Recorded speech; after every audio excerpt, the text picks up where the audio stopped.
नमस्कार। आज हम चर्चा करेंगे भारतीय सिनेमा की सर्वाधिक खूबसूरत अभिनेत्री कही जाने वाली मधुबाला के जीवन के अंतिम दिनों की, जो बेहद दर्द से भरे हुए थे। यानी आज के एपिसोड में हम चर्चा करेंगे मधुबाला के अंतिम सफ़र की, जो बेहद दर्दनाक थी।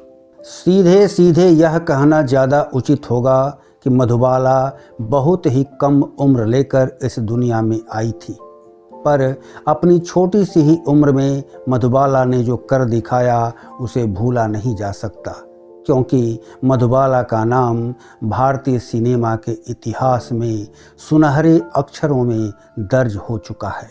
दरअसल मधुबाला इस दुनिया में दिल की बीमारी के साथ ही पैदा हुई थी। वह VSD नामक खास रोग यानी वेंट्रिकुलर सेप्टिक डिफेक्ट नाम की बीमारी से पीड़ित थी।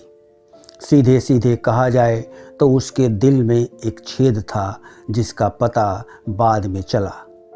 डॉक्टर मधुबाला को आराम करने की सलाह दिया करते थे, परंतु चूँकि मधुबाला चोटी की नायिका बन चुकी थी, इसलिए उसके जीवन में आराम भला कहाँ था। दिनों दिन मधुबाला का मर्ज बढ़ता ही गया था। दिल की बीमारी के अलावा मधुबाला के फेफड़ों में भी परेशानियां थीं। डॉक्टर के अनुसार मधुबाला के शरीर में खून ज़्यादा बनता था, जो बाद में उल्टी के रूप में उसके शरीर से बाहर आने लगा।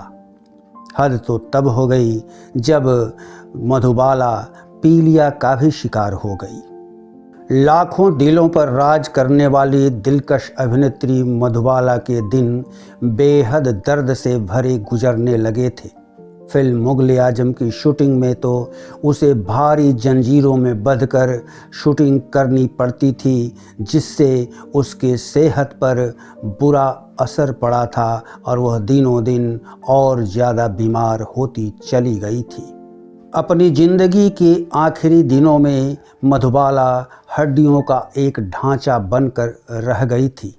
उसकी हालत ऐसी हो गई थी कि वह हरदम खांसती रहती थी और उसे हर 2-4 घंटे के बाद ऑक्सीजन देना पड़ता था। गौरतलब है कि एक तरफ मधुबाला की गंभीर बीमारी मधुबाला का साथ नहीं छोड़ रही थी, पर दूसरी तरफ मधुबाला के अपने उसका साथ छोड़ते जा रहे थे। जीवन के आखिरी दिनों में मधुबाला से मिलने कोई नहीं आता था।